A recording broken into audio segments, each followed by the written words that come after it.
지난 2주간 그리스도인이 답 없이 살지만은 그 답은 사랑이다라고 여러분들이랑 좀 먼저 나누었습니다. 첫째 주간에는 그래서 우리가 그리스도인으로 사는 것은 답 없이 사는 것을 배우는 것인데, 그것을 룻과 나오미, 고향으로 대책 없이 돌아오는 나오미, 그리고 그 시어머니를 따라온 이방인 며느리 룻의 삶을 통해서 살펴보았습니다. 그런데 그리스도인의 삶이 거기서 머무는 것이 아니라 답 없는 삶에서 사랑하는 것이다라는 것을 룻과 또 보아스의 그런 삶에서 우리가 살펴보았지요. 오늘은 계속해서 그리스도인들이 그런 답 없지만 사랑을 하면서 살아가는 그 삶에서 우리가 실제로 이제 경험하는 여러 가지 이제 삶의 문제들이 있지 않습니까? 크게는 고통과 행복, 이 두 개로 나눠질 텐데요. 이 두 개의 실제적인 경험들을 우리가 할 때 그것을 우리가 어떻게 이제 그리스도인으로서 받아들이고 또 그것을 어떻게 또 누리거나 고통의 문제를 다룰 것인가라는 것을 오늘 마라와 엘림, 이 두 사건을 통해서 여러분들과 함께 나눠보려고 합니다. 오늘 본문의 배경은 성경에 대해서 지식이 있는 분들은 잘 아시겠지만 또 그렇지 못하신 분들이 있기 때문에 간단하게 이 시간적인 또 사건적인 배경을 먼저 좀 살펴보고 말씀을 나눠보겠습니다. 이스라엘 백성들이 애굽에서 400여 년간 종살이, 노예처럼 그렇게 부림을 당했죠. 이들이 고통스러움에 하나님께 외치자 하나님이 그들의 소리를 들으시고 모세를 지도자로 삼으셔서 보내셔서 그들을 출애굽하게 하십니다. 출애굽 이후에 홍해라는 큰 걸림돌을 만나게 되지만은 하나님께서 그 홍해를 가르시고 이 이스라엘 백성들이 홍해를 건너서 비로소 본격적인 출애굽과 광야 생활을 시작하게 되지요. 오늘 본문 앞에는 그런 홍해의 기적 앞에서 감격스러워하는 모세와 미리암의 찬송이 있습니다. 그리고 이 홍해를 경험한 지 이제 사흘길을 걸어오게 되지요. 그들이 광야를 나와서 사흘을 걸었지만 안타깝게도 그들이 물을 얻지 못하게 됩니다. 오랜 여행의 길에 물을 먹지 못한다는 것은 굉장히 고통이겠죠. 그들에게는 그것이 절망이었을 것입니다. 그러다가 오아시스를 발견하게 되고 굉장히 기뻐합니다. 정신없이 달려가서 그 오아시스의 물을 먹으려고 했더니 아뿔싸, 이 물이 쓴물이었던 것이죠. 먹지 못하는 물이었던 것입니다. 여러분, 기대감에 달려왔던 이 이스라엘 백성들의 절망감이 얼마나 컸을지 이렇게 상상이 되십니까? 그래서 그들은 이 오아시스의 물을 마라라고 부릅니다. 쓴물, 쓰다, 고통스럽다, 그런 의미이겠죠. 앞서서 우리가 살펴봤던 룻 기서의 나오미가 자신의 그런 고통스러운 인생을 나를 기쁨이라는 나오미라고 부르지 말고 고통이라는 마라라고 불러달라 했던 그 성경의 구절과 이 마라를 만나고 있는 이스라엘 백성들의 마음이 아마 일맥상통하고 있지는 않을까 하는 그런 생각을 해보게 됩니다. 백성들은 결국 모세를 원망합니다. 대부분의 군중들은 자신의 공동체에 문제가 생기면 항상 지도자를 힐난하고 지도자에게 원망을 하죠. 모세로서는 어찌할 방법이 없었습니다. 어떻게 했을까요? 하나님께 부르짖어서 기도합니다. 그러자 하나님이 모세에게 한 가지를 가르쳐 주십니다. 나무 하나를 지정하셔서 그 나무를 물에 던지자 그 물이 백성들이 마실 수 있는 단물로 바뀌게 되죠. 오늘 우리가 읽은 본문의 25절의 마지막에 보시면은 하나님께서 이 마라를 만나게 하신 이유를 설명해 주고 있습니다. 그들을 시험하시려고 그랬다라는 것이죠. 왜 하나님께서 이들에게 처음부터 이러실 거면 그냥 단물을 주시지 왜 쓴물을 마시게 했다가 그 다음에 이 물을 달게 변화시켰을까? 그들을 시험하신 겁니다. 테스트하시고 연단하신 것이죠. 그들이 원망함으로써 사흘 전에 홍해의 그런 기적의 감격을 다 잃어버립니다. 백성들은 이 시험을 통해서 자신들이 얼마나 그렇게 그런 연약한 존재인지를, 은혜를 얼마나 쉽게 망각하는 존재인지를, 고통 앞에서 어떠한 모습을 보였는지를 보아야만 했던 것이죠. 그리고 나서 그들이 엘림이라는 곳에 이르게 됐는데 그곳은 물샘이 12개나 되고 종려나무가 70그루나 되는 아주 상당한 규모의 오아시스였습니다. 성경에서 유대인들의 이 숫자를 보면 12와 70은 완전한 숫자를 의미합니다. 그들에게는 더할 나위 없는 가장 최상의 가장 좋은 안식처였던 곳이 바로 엘림이었습니다. 백성들이 그곳에 장막을 치고 기간은 정확하게 나오지는 않지만 미루어 짐작해 보건대 한 달여 이상을 이곳에 머물렀던 것으로 보입니다. 여러분, 이스라엘 백성들에게 이 엘림의 시간이 얼마나 행복했을까요? 400여 년간 노예 생활하면서 쉴 시간도 없었을 것이고 인간다운 대우도 못 받았을 터인데 이제는 그 노예 생활을 벗어나서 경험해 볼 수 있는 가장 최초의 달콤한 휴식이었을 것입니다. 더 이상 노예로서의 노동도 필요 없었고 채찍질하는 애굽 사람의 눈치도 볼 필요가 없었겠지요. 애굽에서의 서러움이 눈 녹듯이 사라졌을 것입니다. 그들은 그렇게 엘림에서 하나님의 은혜를 한껏 누렸습니다. 이것이 오늘 본문에 대한 간략한 설명입니다. 오늘 이 본문을 토대로 우리 그리스도인의 인생에서 우리가 믿음으로 살아갈 때 경험하게 되는 인생의 두 가지 측면을 살펴보려고 합니다. 그것은 마라와 엘림이죠. 그리스도인의 삶에서는 이 마라와 엘림이 사실 다 경험되는 것입니다. 우리는 엘림을 좋아하죠. 그래서 교회 이름도 엘림교회는 굉장히 많습니다. 근데 여러분, 마라교회는 없습니다. 그렇지 않습니까? 신기하지 않나요? 사실은 마라도 쓴물이었지만 나뭇가지가 던져줌으로써 단물로 바뀐 기적의 장소 아닙니까? 근데 마라교회는 없습니다. 여러분, 엘림 같은 인생이 되십시오 그러면 아멘 합니다. 마라 같은 삶을 사십시오 그러면 아무도 성경책만 보고 목사님을 보지 않습니다. 왜 그럴까요? 마라는 고통, 엘림은 행복, 이렇게 우리의 개념에 이미 들어와 있기 때문이죠. 여러분, 사실은 예수님을 믿고 나니 우리의 삶의 엘림이었다라고 말하거나 아니면 예수님을 믿었는데도 내 인생은 왜 이렇게 마라뿐일까라고 그렇게 말하는 분들이 있을 겁니다. 그러나 어느 한쪽에 치우칠 수가 없습니다. 왜냐하면 우리의 인생이라는 것이 사실은 무조건 마라일 수도 없고 무조건 엘림일 수도 없는 거죠. 마라와 엘림이 있는 겁니다. 어쩌면 이 광야 여정에서 마라와 엘림을 만난 것처럼 말이죠. 두 가지가 다 있습니다.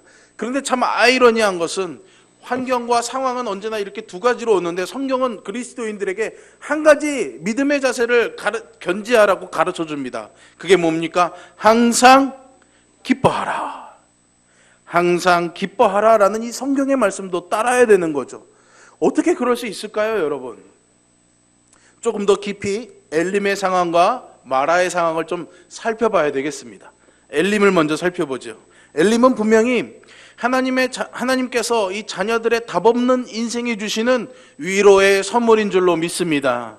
바라기는 여러분들의 삶에 정말로 이런 엘림 같은 하나님의 위로하심, 하나님의 평안이 정말 더 많기를, 정말 12샘물처럼 70주의 종려나무처럼 풍성할 수 있기를 저는 소망합니다. 정말 그랬으면 좋겠습니다. 그리고 분명히 그럴 것입니다. 이 엘림에서 보내는 시간은 가슴에 벅찬 기쁨도 있을 것이고 입가에는 웃음이 번지는 시간이겠죠. 모든 것이 만족스러울 것입니다. 하나님의 선하심을 노래하고 또 찬송하고 싶은 마음이 충만하겠죠. 엘림은 그렇게 그리스도인의 삶에서 믿음으로 충분히 경험할 수 있는 실제적인 사건입니다, 여러분. 이것을 행복한 순간이라고 한번 그렇게 이름을 지어 보겠습니다. 그렇다면 그리스도인의 삶의 순간에 매 순간 이런 엘림, 행복한 순간들로만 채워질까요? 그것만이 다일까요, 여러분? 여러분들에게 묻습니다. 여러분들의 삶은 이 행복한 순간으로 가득하십니까? 사실은 아니겠죠. 만약 반대로 우리가 이 행복한 순간을 누리고 있지 못한다면 나에게 무슨 문제가 있기 때문일까요, 여러분? 잠시 이 생각을 좀 간직해 놓고 마라로 넘어가 보겠습니다. 마라 역시 우리 그리스도인의 삶의 실제입니다. 믿음으로 사는 신자에게도 마라는 분명히 있습니다. 그리고 그것은 대개는 이유가 설명이 되지 않는 고난으로 우리에게 찾아오게 됩니다. 고난이 마라인 것이죠. 여러분의 인생이 엘림이 아니라 마라를 지나고 있을 때 여러분들은 거기서 기뻐할 수 있는지 묻고 싶습니다. 만약에 그것이 힘들게 느껴진다면 그것이 버겁게 느껴진다면 그러면 우리는 믿음이 없는 걸까요, 여러분? 그래서 믿음이 있는 것을 확인하고 보여주고 싶어서 힘든데도 이를 악물고 난 괜찮아, 잘 견디고 있어, 이렇게 말해야만 되는 걸까요, 여러분? 가슴은 찢어질 듯이 아프고 이미 무너져 있는데도 말이죠. 이 마라에서 우리 신자들이 해야 될 일은 하나님의 약속을 기억하는 것입니다. 그리고 믿음으로 그것을 붙잡는 것입니다. 신자는 믿음으로 하나님의 이 약속에 담긴 하나님의 무한하신 그 선하심과 자비하심과 은혜로우심을 붙잡아야 되는 거죠. 여러분, 당장은 웃음이 사라질 수 있을 겁니다. 가슴이 벅찬 그 은혜의 감격은 냉랭하게 식어질 수도 있을 것입니다. 가슴이 찢어지는 듯한 그런 고통을 느끼며 삶이 무력하게 다가오는 그런 슬픔도 있을 것입니다. 그럼에도 불구하고 신자는 믿음으로써 봐야 됩니다. 하나님의 약속 안에 담긴 하나님의 그 선하심, 자비로우심, 은혜로우심을 붙들어야 되는 것이죠. 앞서서 25절 마지막에 하나님이 이들에게 마라를 주신 이유는 그들에게 시험하시기 위함이었다라고 말씀드렸습니다. 하나님이 이 백성들을 시험하신 거죠. 우리는 하나님께서 우리를 마라의 쓴물로 인도하실 때조차도 하나님의 이 선하심을 신뢰하도록 시험, 테스트하고 연단되도록 우리를 부르셨다는 것을 기억해야 됩니다. 불평하라고 우리를 마라로 부르신 것이 아니라고요, 여러분. 마라는 그래서 우리가 누구인지를 알게 하는 하나님의 시험이자 은혜인 것이죠. 엘림에선 그게 잘 드러나지 않습니다. 근데 마라에 서게 되면은 내가 하나님 앞에 어떤 존재인지, 내가 무엇을 붙잡고 사는 존재인지를 알 수 있다라는 거예요. 마라에서 하나님의 약속을 기억하고 믿음으로 그것을 붙잡는 신자의 태도, 이것이 아주 중요합니다. 그래서 우리는 그런 소망을 가지고 항상 이렇게 노래하잖아요, 여러분. 무슨 노래합니까? 이 찬송 여러분들 많이 좋아하시죠? 인생의 어려운 순간마다 주의 약속 생각해보네.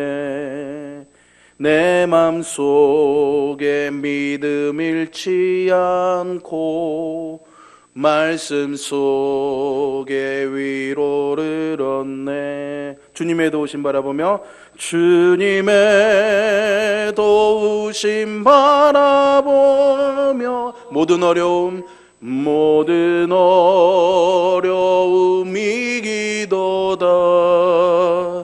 흘러가는 순간순간마다 주님 약속 새겨봅니다. 그렇습니다. 두 번째 소절에 내 마음속에 믿음 잃지 않고 말씀 속에 위로를 얻네. 흘러가는 순간마다 주님 약속 새겨봅니다. 약속을 생각하면서 그분의 말씀 속에 위로를 받는 것, 그 약속을 새겨보는 것이 마라를 지나는 신자들이 해야 되는 일이고요. 신자들은 이런 방식으로 기쁨을 누릴 수 있습니다. 기쁨을 누릴 수 있습니다, 여러분. 비록 행복한 순간이라고 말할 수 없을지라도 말이죠. 그렇다면 답 없이 살아가는 것을 배워야 되는 우리들을 불행하게 만드는 것은 과연 뭘까요, 여러분? 한번 묻습니다. 혹시 여러분들이 지금 불행하다고 느끼신다면 그 이유는 무엇입니까?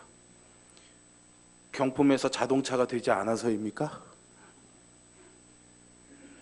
어제보다 오늘 기름값이 올라서입니까?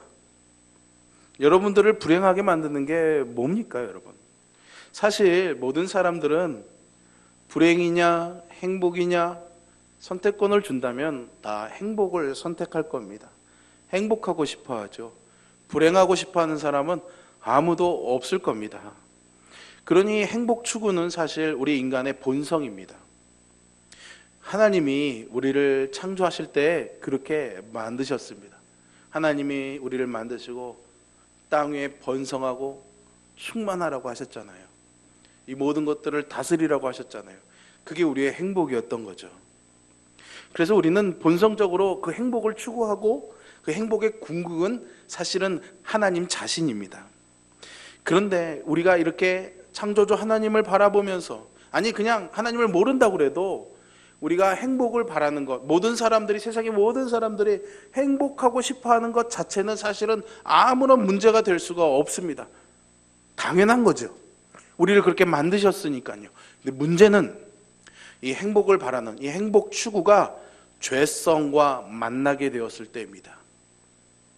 행복 추구는 하나님을 바라보는 겁니다. 그런데 죄성이 행복 추구에 영향을 주면 이 하나님을 바라보는 우리의 시선이 어떻게 됩니까? 꺾이는 겁니다. 다른 곳을 바라보게 되는 거죠. 하나님으로부터 주시는 그 은혜로우심, 자비하심, 동행하심, 충만케 하심이 우리를 행복하게 한다는 그 소망으로 살아야 되는데, 죄성이 우리를 밀어내서 우리의 시선을 다른 곳에 향하게 하는 거죠. 물질, 사람들의 인정, 세상의 명예, 건강, 그런 것들에 우리의 시선이 가게 되는 겁니다. 그것이 죄성이 우리의 그런 행복 추구를 삐뚤어지게 하는 거죠. 여러분, 우리의 행복이 무슨 대단한 사치를 구하는 게 아니잖아요. 사실은 어느 정도의 그냥 살 수 있을 만한 경제적 여유를 찾는 거 아닙니까? 그래도 조금 생활할 공간이 나오고, 기왕이면은 나 혼자 보낼 수 있는 그런 개인적인 공간이 있는 집에서 살고 싶어 하는 거 아니겠습니까? 조금 더 안전하고 튼튼하고 넓은 차를 타고 싶어 하는 거 아니겠습니까? 경제적으로 부족함 없이 자녀들에게 공부시키고 자녀들을 돌보고 싶은 것이 우리의 그런 바람 아니겠습니까? 이런 소박한 바람들을 잘못이라고 할 수는 없겠죠. 그런데 안타깝게도 사람들은 이 조건들이 주어지지 않을 때 불행하다고 생각합니다. 죄성이 들어와서 그것을 왜곡시키는 거죠. 오늘 본문을 살펴볼까요? 본문에 이스라엘 백성들은 3일 동안의 광야에서 물을 찾을 수 없었습니다. 그리고 찾은 물이 마실 수 없는 쓴물이라는 것을 알게 되었을 때에 그저 하나님의 인도하심만을 바라보면서 홍해를 건넜던 그들의 시선이 죄성이 드러나면서, 이 마라 앞에서, 고통 앞에서 그들의 죄성이 드러나면서 왜곡되기 시작하는 겁니다. 어떻게 됩니까? 원망하지요. 불평하는 겁니다. 여러분, 이것이요, 홍해의 기적을 경험한 지 30년 뒤의 일도 아니고요, 3년 뒤의 일도 아니고요, 3개월 뒤의 일도 아닙니다. 단 3일입니다. 단 3일. 3일 만에 벌어진 일이라고요. 이것은 우리의 행복 추구가 죄성과 만나게 될 때 얼마나 왜곡되는지, 얼마나 삐뚤어지는지를 잘 보여주는 예입니다. 여러분, 우리 인간이 타락한 이후에 가지게 된 이 죄성의 핵심은 뭔지 아십니까? 자기 중심성입니다. 자기 중심성. 항상 자기 중심적인 그런 태도를 가지고 행하게 될 때 이 죄성이 드러나게 되죠. 이게 뭐 대단한 게 아닙니다. 쉽게 말하면 그저 내가 등 따시고 배부른 겁니다. 그게 제일 중요하다고 생각하는 거죠. 먹고 자는 일이 풍족하고 편안한 것을 추구하는 삶이라고 할 수 있습니다. 여기서 다른 사람들의 행복은 관심 바뀌죠. 아니, 기껏해야 내 행복이 어느 정도 충족이 되어서 좀 여유가 있을 때 그 남는 것을 나눠주는 것 정도가 다른 사람들에 대한 관심과 사랑이라고 할 수 있겠죠. 그래서 죄인은 누군가를 사랑할 때조차도 자기를 위해서 사랑을 하는 겁니다. 사실은 저 사람이라면 나를 행복하게 해줄 수 있을 거야. 그래서 사랑하는 거죠. 그래서 요즘 젊은이들이 배우자를 선택할 때 그런 조건들을 보지 않습니까? 그것을 사랑이라고 말합니다. 그러니 그것이 왜곡되어지고 죄성이 드러나는, 마라를 만나게 되면은 그것이 삐뚤어진 것들이 드러나서 결국은 가정에 큰 문제가 생기잖아요. 여러분, 본질적으로 우리 죄인인 우리들에게는 완전한 이타적 사랑은 사실상 불가능한 것입니다. 그러므로 우리 죄인의 세상에서 행복의 조건은 얼마나 오래 이 엘림에서 지내느냐, 아니면 마라를 얼마나 잘 피해가느냐로 결정이 되고 마는 거죠. 엘림은 행복이고 마라는 불행이 되고 마는 것입니다. 그래서 가능하면 고생 안 하고 사는 것, 그리고 가능하면 사회적으로 성공하는 것, 어느 정도의 경제적인 부를 누리는 것, 일정한 기준 이상의 주택에서 사는 것, 이런 것들이 최고의 가치가 되는 겁니다. 신자에게도 예외가 아니죠. 기왕이면 하나님 믿으면서 남들보다 조금 더 잘 사는 것, 그것을 하나님의 영광이라고 하지 않습니까? 남들보다 조금 더 명예로운 자리에 오르는 것, 그것을 하나님의 영광이라고 하지 않습니까? 물론 하나님이 그것을 통해서 우리를 사용하시고 하나님의 살아계심을 드러내는 것은 분명합니다. 그러나 우리의 자기 중심적인 그 죄성과 야합된 그 본능을 가지고 하나님의 영광으로 덮어서는 안 되겠습니다. 성경은 너무나도 당연한 이러한 행복 추구에 대한 생각들에 대해서 잠깐만 서서 생각해보자 라고 우리에게 말합니다. 그렇게 사는 것이 정말 잘 사는 건지, 그렇게 사는 것이 정말로 행복한 삶인지를 우리에게 묻고 있는 거죠. 여러분들은 엘림이 행복이고 마라는 불행이라고 생각하십니까? 마라의 환경이 불행하게 하고 엘림의 환경이 행복하게 해준다고 그렇게 생각하고 계십니까? 이것이 죄성과 결합된 행복 추구가 가지는 문제이고 한계인 것이죠. 그렇다면 우리들은 어떻게 해야 되는 건가요? 끊임없이 우리 안에서 이런 죄성이 드러나는데요. 그렇지 않습니까, 여러분? 하나님께서는 우리가 하나님의 자녀가 되어서 거듭나면은 우리가 그렇게 살아갈 것을 요구하시고 우리가 그렇게 노력할 것을 기대하시는 것이 아닙니다. 하나님께서 우리 안에 그 일을 스스로 행하십니다. 그것이 신자가 받는 은혜입니다. 우리 안에서 그 일을 하신다고요. 그래서 거듭남으로 하나님의 자녀가 될 때 우리 안에 어떤 변화가 일어나게 됩니다. 이것은 분명한 사실입니다. 그리고 신자는 이것을 경험하는 삶을 살아가야 됩니다. 죄인이 거듭나게 하실 때 성령께서 우리 안에 오십니다. 여러분 이것을 믿으십니까? 어떤 신비 체험이 아니어도 우리가 이것을 받아들이고 입술로 고백하게 할 때 성령이 우리 안에 오십니다. 그러면 우리 안에 뭐가 있습니까? 죄성이 있죠. 죄성. 성령께서 오십니다. 그럼 성령께서 이 죄성을 건드리십니다. 깨트려 버리십니다. 그리고 우리 안에 새로운 본성을 회복시키십니다. 창조하실 때 만드셨던 하나님의 성품, 거룩한 마음, 새 마음이라기도 합니다. 아니면은 신적인 본성이라고 표현하기도 합니다. 어쨌든 그런 표현은 여러 가지가 될 수 있지만 하나님께서 새로운 마음, 새로운 성품을 회복시키는 거죠. 그러면 우리 안에 뭐가 있습니까? 여전히 죄성이 있죠. 이게 이제 부딪히기 시작하는 겁니다. 그런데 성령께서는 우리가 이 죄성을 깨트리고 이 하나님의 성품, 거룩한 마음, 이 신성이 우리 안에 가득하게 일하시는 겁니다. 그래서 그런즉 이전 것은 지나갔으니 보라 뭐가 됐다고요? 새 것이 된 겁니다. 우리의 외모가, 우리의 삶이 변화되어서가 아니라 뭐가 바뀌는 겁니까? 우리 속사람이 바뀌는 겁니다. 그러면 너희 마음을 새롭게 함으로 변화를 받는 거죠. 이것이 매일매일 우리의 삶에서 이루어지는 겁니다. 로마서 12장 1절과 2절에서 너희는 마음을 새롭게 함으로 변화를 받아, 이것은 일회적인 사건을 이야기하는 것이 아닙니다. 여러분, 헬라어 원어를 보면 이것은 영어로 치면 ing, 진행형입니다. 매일매일 신자로서 예수님을 믿고 성령님을 영접하면 매일매일 우리의 삶에서 이루어지는 거죠. 그러니까 지금 이 시간에 여러분들의 마음에도 이 말씀을 듣는 순간 여러분들의 마음에 마라와 엘림을 행복과 불행이라고 나누어 놓고 우리의 행복 추구를 바라보는 이 죄성과 야합된 우리의 그 마음들이 성령께서 지금 깨트리고 건드리고 계시는 겁니다. 마라를 만난 것처럼요. 그래서 새 일을 해가시는 겁니다. 그래서 성령께서 하나님의 자녀들이 이런 죄성의 지배를 받는 것이 아니라 새로 주신 우리 회복시킨 이 하나님의 본성, 이 거룩한 마음을 따라 살게 하시고 이것이 우리의 죄성을 다스리도록 인도해 주시는 겁니다. 내가 하는 게 아니라고요, 여러분. 내가 이 죄성을 이겨내는 게 아닙니다, 여러분. 누가 하신다고요? 성령님이 하시는 겁니다. 우리는 거기에 맡겨드리고 따라가는 겁니다. 때로는 말씀으로 인도하십니다. 말씀을 듣게 하셔서 내게 그렇게 할 수 있는 힘을 주시는 거죠. 때로는 기도할 때 벅찬 감동을 주십니다.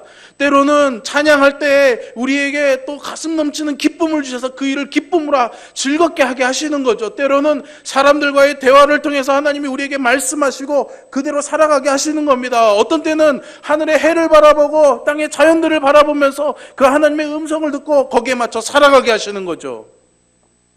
그것이 우주에 충만하신 하나님이 하시는 일입니다. 우리의 마음을 다스리는 거죠. 우리의 마음을 새롭게 하시는 겁니다. 그래서 사도 바울은 로마서에서 이렇게 말합니다.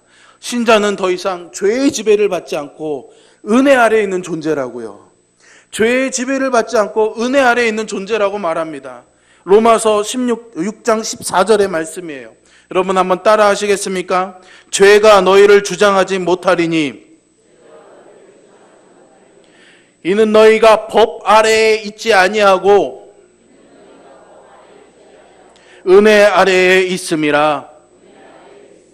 나로 바꿔서 해볼까요? 죄가 나를 주장하지 못하리니 이는 내가 법 아래에 있지 아니하고 은혜 아래에 있음이라. 여러분 축하드립니다. 여러분들 은혜 아래에 있는 하나님의 자녀가 된 것을 정말로 축하드립니다. 이것은 정말로 기뻐할 일이고 감사해야 될 일입니다. 그래서 우리가 새 사람이 되기 전에는 죄성의 지배를 받아 살아왔지만, 그리고 죄에 반응하면서 살아왔지만, 거듭났다면 거듭난 이 새 마음, 새 사람은 거룩한 본성의 지배를 받아서 말씀에 반응하며 은혜에 반응하며 살아가는 삶이죠. 세상 사람들이 행복이라고 바라보는 그 목표를 바라보면서 사는 것이 아니라 하나님이 바라보시는 것을 같이 바라보면서 살아가는 것이 그리스도인이요 참된 신자인 것입니다.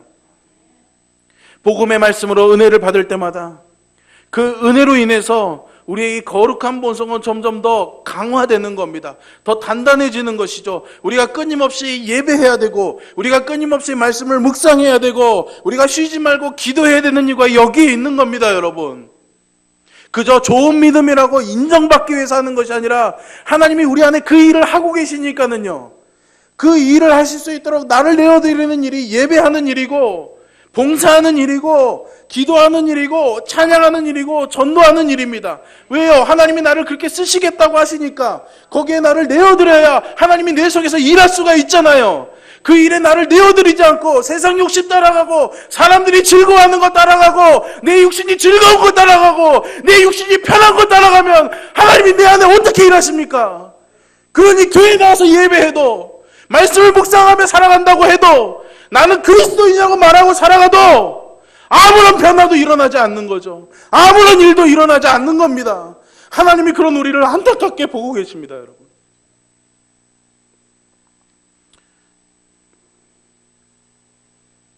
여러분, 거듭난 하나님의 자녀들에게는 그래서 하나님이 내 안에 일하시기 때문에 더 이상 우리의 삶에 마라를 만나든지 엘림을 만나든지 그것은 행불행의 이유가 될 수 없는 겁니다, 여러분. 왜냐고요? 완전히 다른 관점으로 살아가니까요. 완전히 다른 기준으로 살아가니까요. 그것이 세상이 감당 못할 그리스도인의 삶입니다, 여러분. 그런 삶을 살아갈 때 세상이 어떻게 저렇게 살지? 어떻게 저 사람은 저렇게 살지? 우리를 놀랍게 여기는 겁니다. 그리고 그것을 통해서 하나님의 영광이 드러나는 거죠, 여러분. 우리 인생에는 어차피 여러분 마라든 엘림이든 다 있습니다. 피해갈 수 없습니다. 다만 어떤 분들은 이렇게도 구할 수 있겠죠. 하나님, 마라는 2, 엘림은 8로 합시다. 조금 부담스러우시면 6대 4로 가죠. 그러면 뭐 그 정도는 할 수 있겠죠. 여러분들의 삶을 지금까지 살아오시면서 이 마라와 엘림이 어느 정도 비율을 차지한다고 생각하십니까? 아마 제 생각에는 대부분이 과반수 이상은, 내 인생의 과반수 이상은 마라였다라고 말할 분이 많을 거라고 저는 생각합니다. 여러분, 그리스도인들의 인생의 여정을 이스라엘 백성들의 광야 여정에 많이 비유하지 않습니까? 본질적으로 우리의 삶은 이 광야를 지나는 것입니다.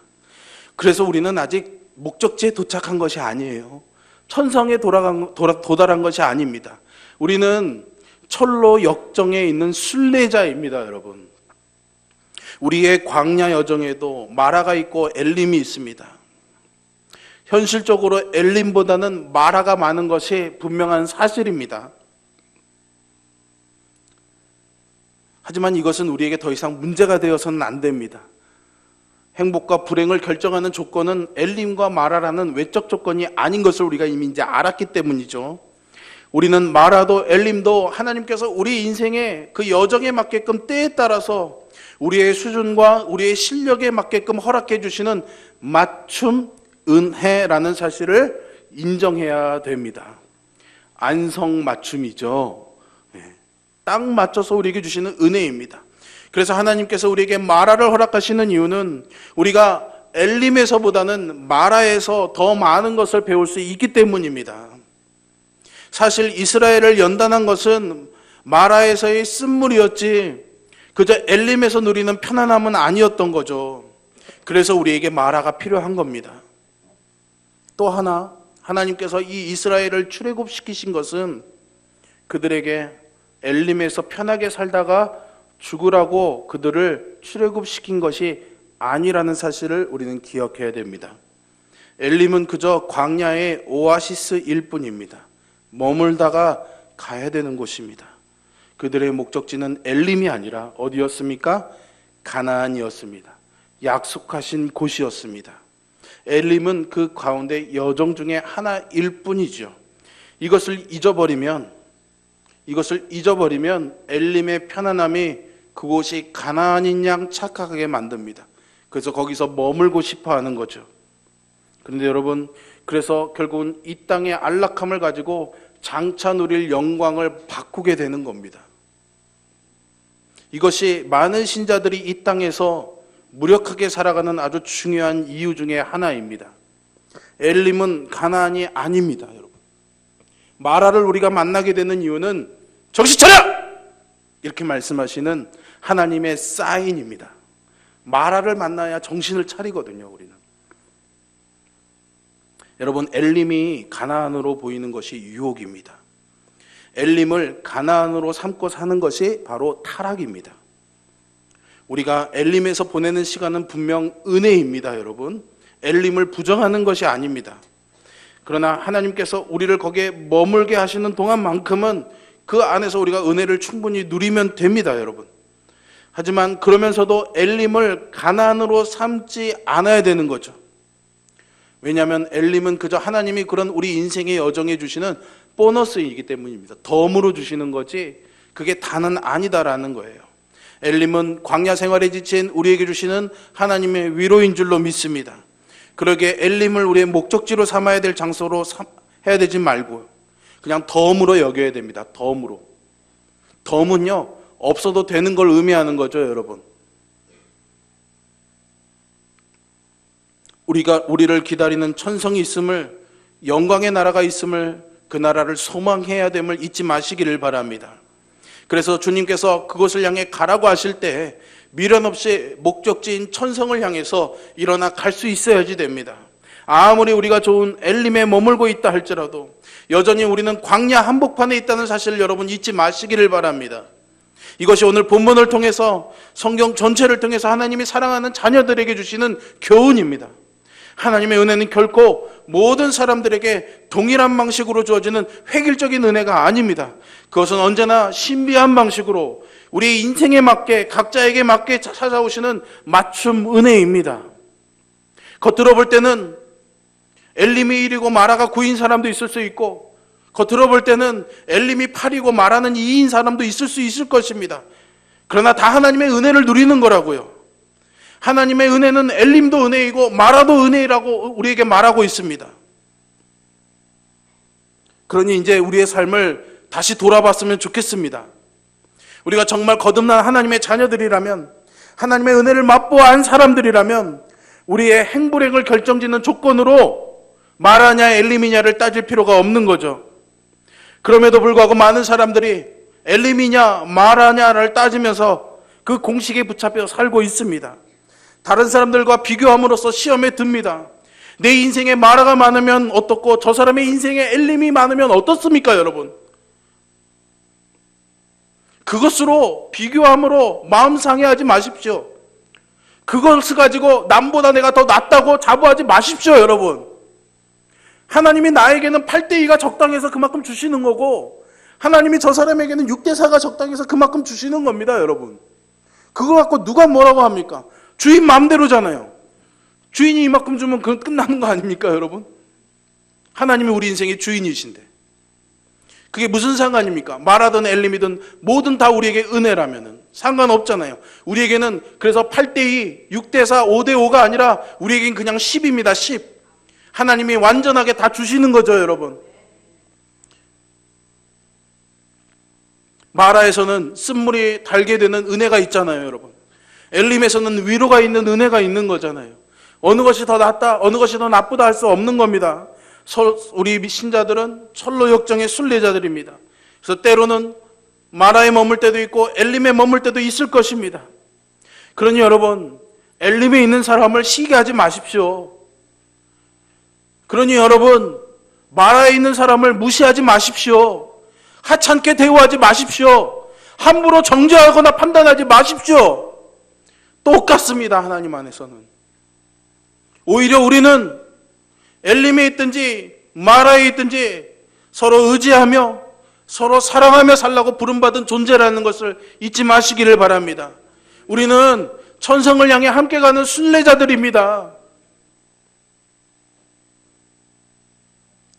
하박국을 한번 생각해 보겠습니다, 여러분.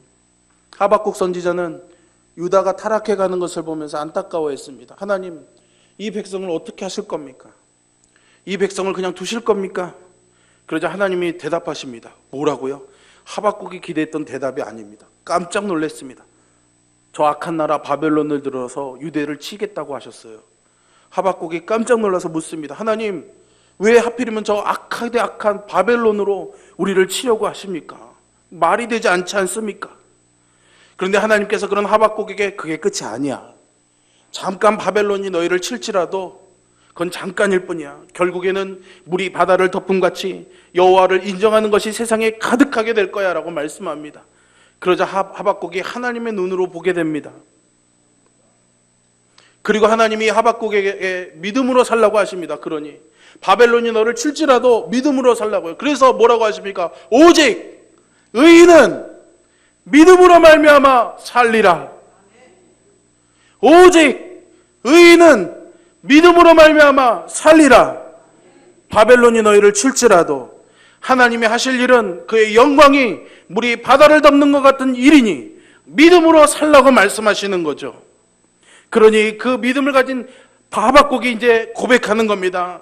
비록 무화과 나무가 무성치 못하고 포도나무에 열매가 없고 감람나무에 소출이 없고 밭에 먹을 것이 없고 또 우리의 양이 없고 외양간에 소가 없을지라도 나는 여호와로 인하여 즐거워하고 나의 구원의 하나님으로 인하여 기뻐하리로다 라고 말이죠.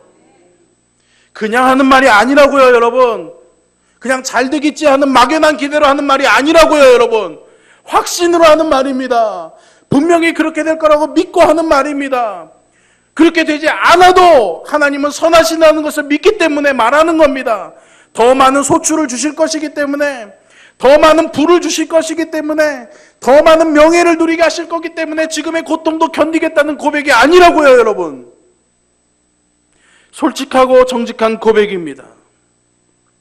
아무것도 찾을 수 없는 절망적인 상황이라도 최악으로 치닫고 있지만 그는 나는 여호와로 말미암아 즐거워하고 나의 구원의 하나님으로 인해서 기뻐하겠다라고 고백하는 거죠. 여기에 신자의 신비가 있는 겁니다. 아무도 그 어떤 현실도 마라이든지 엘림이든지 이 하박국 선지자의 즐거움과 기쁨, 그의 찬송을 막을 수가 없는 거죠. 우리도 그런 신자가 되고 싶습니다. 우리도 그런 신자가 되기를 원합니다. 여러분, 그는 여전히 마라의 현실에 있었습니다. 하박국 선지자가요. 근데 왜 그는 이러한 고백을 할 수 있었을까요? 놀라운 사실을 한 가지를 더 말씀드리겠습니다. 이건 아무한테도 가르쳐준 적이 있었던 비밀입니다. 마라가 쓴물이지만 단물이 되었다는 것을 아시죠, 여러분? 알려진 사실이지만 놀라운 비밀입니다. 왜 이 쓴물이 단물이 되었을까요? 나뭇가지 하나 때문이었습니다. 그냥 길가에 널브러진 나뭇가지들 중에 하나가 아니었습니다. 그냥 아무 나뭇가지나 집어서 던진 것이 아니었다고요. 하나님이 모세에게 나무 하나를 지정하셨습니다. 저거를. 저 나무를 마라에 던져라. 하나님이 지정하셨던 거죠. 하나님이 우리의 마라를 구원해서 단물이 되게 하시려고 하나님이 지정하신 구원의 방법이 있습니다. 그게 뭐라고요? 나무라고요.